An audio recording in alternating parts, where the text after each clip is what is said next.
Olá, sejam bem-vindos. Hoje nós vamos mergulhar juntos numa passagem do Evangelho que é realmente poderosa. É a história de um milagre de cura que acontece bem no dia sagrado do sábado.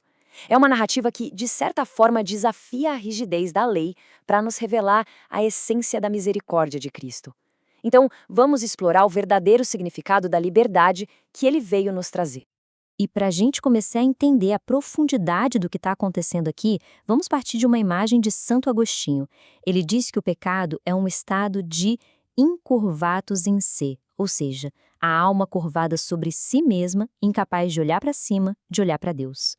Guardem bem essa imagem. É exatamente essa condição espiritual que o Evangelho de hoje vai iluminar.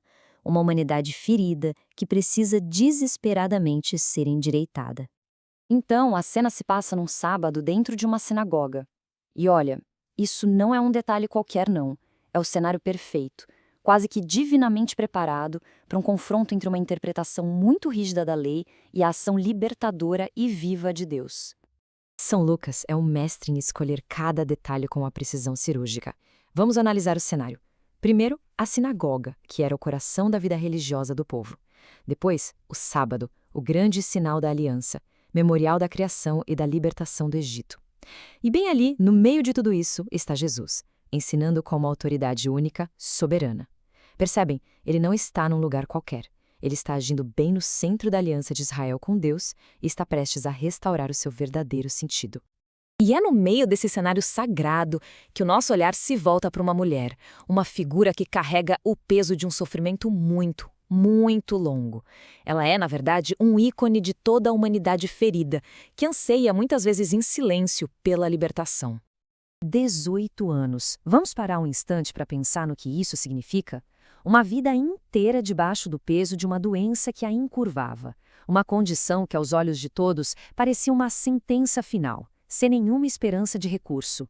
A condição dela era muito mais do que uma doença física, crônica. O Evangelho a descreve como totalmente encurvada, ou seja, fisicamente incapaz de olhar para o céu. É uma imagem fortíssima de um verdadeiro cativeiro espiritual.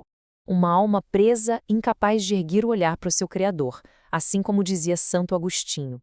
E é justamente nessa escuridão, nesse sofrimento que parecia não ter fim, que a luz de Cristo intervém. E a ação dele é soberana, é movida por uma compaixão que simplesmente transcende qualquer regra humana. Vamos observar com calma a sequência dos atos de Jesus, porque cada gesto aqui é uma catequese. Primeiro, ele a vê, e o olhar dele não é de indiferença, é de compaixão.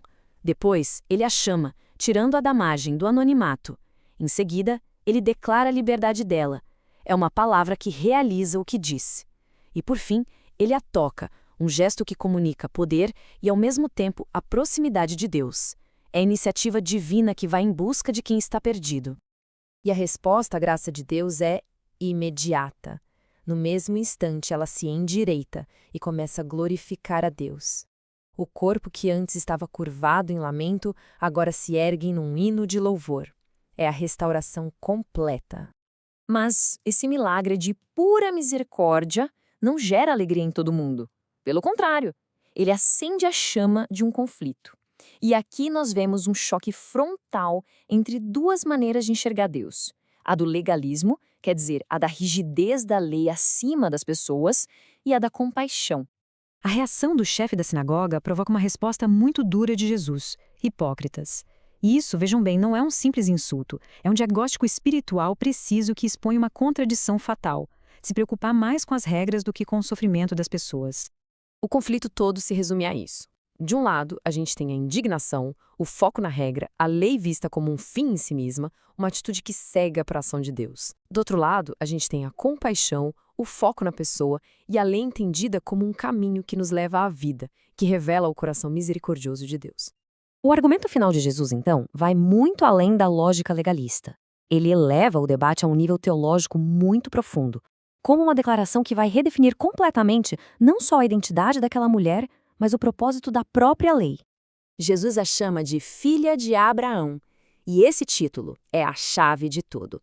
Ele não está só falando da ancestralidade dela, Ele está solenemente restaurando a sua dignidade, declarando que ela é uma herdeira legítima das promessas de Deus e que, por isso, tem todo o direito de receber a bênção da aliança. A lógica de Jesus é simplesmente irrefutável. Ele diz, olha, se é permitido cuidar de um animal no sábado, quanto mais se deveria libertar um ser humano, uma filha de Abraão. Com isso, ele revela que o sábado é, na verdade, o dia perfeito para a obra redentora de Deus. A misericórdia não quebra o sábado, pelo contrário, ela cumpre o propósito mais profundo dele. O final da história nos mostra duas reações completamente opostas. Como sempre acontece, a manifestação da verdade de Deus acaba dividindo os corações. Ela separa aqueles que se alegram com a graça e aqueles que se apegam à rigidez da letra da lei. As reações são muito claras. Para os adversários, o que resta é a vergonha da derrota do seu legalismo. Já para a multidão, e claro, para a mulher curada, o que sobra é a alegria e o louvor. E esses são os frutos da misericórdia, a resposta adequada que a gente dá quando encontra a graça de Deus. Essa história, apesar de tão antiga, fala diretamente com a nossa vida hoje. Ela nos chama a examinar o nosso próprio coração. Onde é que talvez estejamos colocando a regra acima da compaixão? Ela nos convida a reconhecer a obra libertadora de Cristo, que continua agindo hoje para nos endireitar. Vamos terminar com essa reflexão. Nas nossas vidas, quais são as curvaturas que nos impedem de olhar para o alto? Que medos, que pecados ou ansiedades nos mantêm presos, olhando só para nós mesmos? Que a gente possa ouvir hoje essa mesma palavra curadora de Cristo que nos olha com compaixão e nos diz: estás livre,